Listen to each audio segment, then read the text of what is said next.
ჩვენ ვიყავით სახლში პატარა ბავშვები, 4 ბავშვი არასრულწლოვანი, ბებია, ბაბუა, მე და ევგენი და ჩვენი შვილები.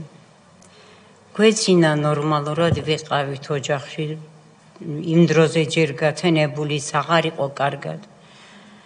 მაგრამ მე ადრე ვდგებოდი ყოველთვის და იმ დღესაც რაღაც ავდექია, მაგრამ კარში გასული არ ვიყავი ისე დაიწყო სროლები. ქალბატონო დოდო, რომელი საათია დაახლოებით? ბატონო? რომელი საათია? დილის რომელი საათია? ხო არ გახსოვთ?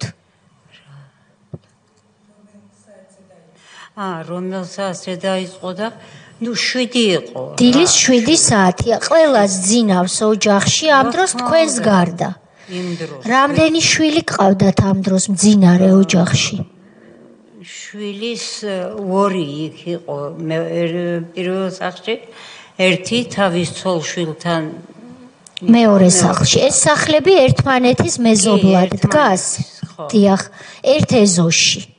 დგას 2 სახლი. რამდენი შვილი იყო სახლების? 4 შვილი. რომელი ასაკის, რა ასაკის შვილიშვილები იყვნენ? სრულწლოვანები იყვნენ თუ პატარები? პატარები. არა სრულწლოვანი. კი ბატონო. დაიწყო სროლა. შემდეგ? დაიწყო სროლა, მაგრამ რაღაცნაირი როგორც სეტყვა ისე მოდიოდა ტყვიები. და აქ ბავშვები შევყარეთ ლოგინის ქვეშ. ირგვლივ ყველაფერი მოვაყარეთ, რაც რამ იყო იქ ან ქვაბებამდე ყველაფერი ამ ლოგინის ირგვლივ დავყარეთ, რომ ბავშვებს რა ტყვიები არ მოხვედროდათ. და ესენი რო კიოდნენ ბავშვები, რამდენადაც უფრო კიოდნენ, მით უფრო ის მოდიოდა. ცეცხლი. ტყვის ისინი და ბოლოს დაიწყეს დაბომბვა.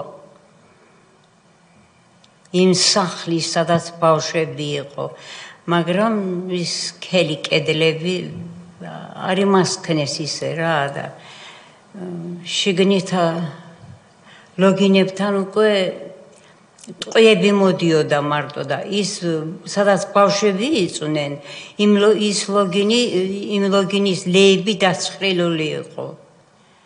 საერთოდ არავის არ მოერიდნენ არც დიდს, არც პატარას, არც ქალს, არც კაცს, სულ ერთია იყო იმათთვის. ის მოხდებოდა. თქვენ ამ დროს რომ ბავშვები შეყარეთ ლოგინის ქვეშ, სად იყავით თქვენ? იქვე ბავშვებთან ერთად იყავით? ბავშვები ყველა რო შევყარეთ, მე შევედი, ბავშვებს ვამშვიდებდი. ლოგინის ქვეშ, მაგრამ ჩემი რძალიც ერთ ლოგინის ქვეშ ვიყავით ყველა. ერთი ლოგინის ქვეშ იყავით გიოს გარდა. გიო უკვე ეს გოჩას გადაყვანილი ყავდა სხვა იმაში. მეზობლად. თქვენს ვაჟს, კი ბატონო. რომელიც ბიძებთან იწვევდა ბაბუასთან. გასაგებია. რამდენი შვილი ყავდათ თქვენთან ერთად ლოგინის ქვეშ? ხარეთ ნივთებთან ერთად ბავშვებს და გიორგი, რომელიც აგბრძანდება, უკვე ბიძამ გაარიდა და მეორე სახლში თუ მეზობელთან გადაიყვანა. მეზობელთან თითქოს და გადაისროლა. შეაგდო რო იტყვიან რომ შეაგდო იმ ოჯახს ბავშვი და გადმოbrunდა სახლში, იმიტომ რომ ევგენი ხელებაწეული ხო დაჭრეს, ეღლიაში იყო დაჭრილი. და ეს შეიყვანეს მერე გოჩამ და ომეხიმ თავის შვილებმა და დააწვინეს იმაზე დივანზე. და თვითონ მაშინვე უკვე შევარდნენ, ეს ორივე ესენი დაიჭირეს, ომეხი შებორკეს, ისე გამოიყვანეს, გოჩა გამოიყვანეს და იქ გზაში დააგდეს, შტიკნოზით დასერეს, გოჩას ტყვი არ მოხვედრია, გოჩა დასერეს, თანით დასერეს, შტიკნოზით. და მკვდარი ეგონათ უკვე იმას გადაფარებული ქონდა ზემოდან ადიელა, რომ მკვდარი ეგონათ. და ეს ომეხი ხელფეხშევორკილი გაათრიეს პირდაპირ ქუჩაში ამ ტალახში და იქ დახვრიტეს. ისე დახვრიტეს, რომ საერთოდ გადაჭრილი იყო შუაზე ნატყვიარით. როცა ხელფეხში ბორკილი მიაწევდნენ, მაშინ მოხვედრილი ჰქონდა ტყვია თუ ის საერთოდ არ ჰქონდა არც ერთი ტყვია? არა. ანუ ისე დააპატიმრეს, რომ დაჭრილი გოჩა საერთოდ ნატყვიარი არ ჰქონდა, გოჩა დაჭრილი. ომეხიზე, გოჩა კი, გოჩა. ომეხიზე? ომეხი იყო. ომეხი დაჭრილი იყო, როცა დახვრიტეს? როცა დაიჭირეს. მაშინ არა, რო დაიჭირეს, მაშინ არ იყო დაჭრილი. სანამ დახვრიტეს, დაჭრილი არ ყოფილა. არა, იქ სანამ გაიყვანეს გზაში.